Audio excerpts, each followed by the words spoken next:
Gyebi, but failed to inform the board of the bank. But in a statement, Mr. Amoabeng says the money was paid or payment for his own home sold to Mr. Gyebi, and has pledged to cooperate with the agencies investigating developments prior to the collapse of the bank. Here are extracts of his statement.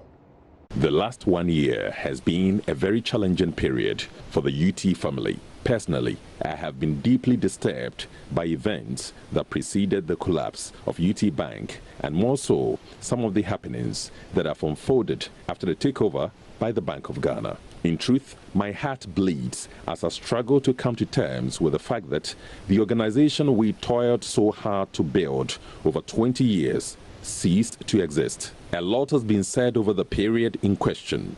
I have refrained from commenting on the development for a number of reasons, including the fact that the YOCO continues to investigate the circumstances leading to UT Bank's collapse. However, I feel compelled to come out at this time following widespread misrepresentation of the facts of the matter, particularly in relation to my supposed withdrawal of some 5 million Ghana cedis, which according to media reports, I failed to disclose to my board.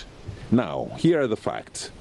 Kofi Jobs Gyebi was a client of UT Bank who secured a loan facility and subsequently paid off the loan with its accrued interest in full. Mr. Gyebi, after paying off in full his commitment to the bank, expressed interest in purchasing my personal residence at Roman Ridge in Accra, which I had put up for sale. Due to UT Bank's challenges at the time, I instructed that payment of the said house be made to my personal bank account at UT Bank to help shore up the company's liquidity.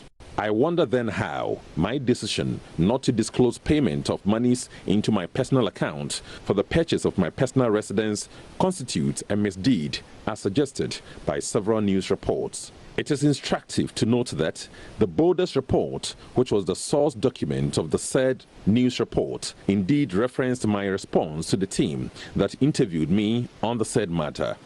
On page 46 of the said report, it states, when Borders Advisors Limited inquired about this transaction, Mr. Kofi Amoabeng indicated that he had sold his personal residence at Roman Ridge, Accra, to Mr. Kofi Jobs Gyebi. It is therefore curious that this was neither factored into the conclusion of the Borders report nor any of the widespread media reportage. I'm saddened by the turn of events these past few months.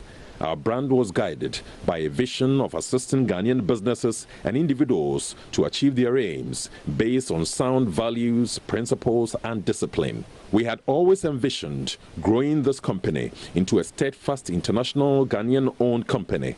However, in our quest to support Ghanaian businesses and individuals, the company had challenges and the central bank intervened.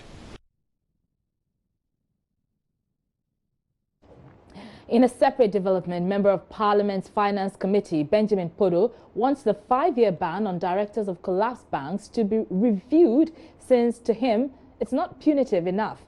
Former directors of the 5 banks which were closed down by the central bank may struggle taking up new jobs in the banking sector for at least 5 years. This is because the Bank of Ghana is currently applying its fit and proper guidelines recommended in the Eagle report on the collapse of the banks. But speaking on upfront, the Ho Central MP insisted the enormity of the crime requires stiffer punishment to serve as a deterrent to them. You are found to have been capable of this kind of thing. I don't see how a future Bank of Ghana will approve your appointment as director of a bank, save for the time limit that has been recommended for a particular punishment meted out to 5 years. A particular director. Is it punitive enough 5 years? No, I don't think so. I don't think so. But the law is what should operate. You know, we cannot suggest that people should be crucified for life. No, that's not crucifixion. We're just saying that because mindful of the enormous nature of your conduct in the office. They have committed a particular crime.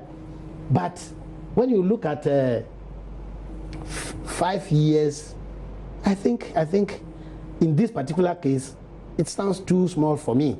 But they may be operating within the reasons that they have discovered as being responsible for them. So your reason for saying it's too small, is it because of the enormity of the issues in this case? Yes, it is because of the enormity.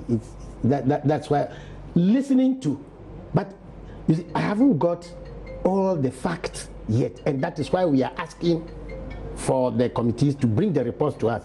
If it is true, all what we have heard, all what we have heard are people throwing reports here and there. But we want the committee, we want the various bodies to come and give us the real facts, the specific facts. I get that point, but I heard you saying if it is true. Yes, if it is true that somebody has taken $10 million in a bag and flown to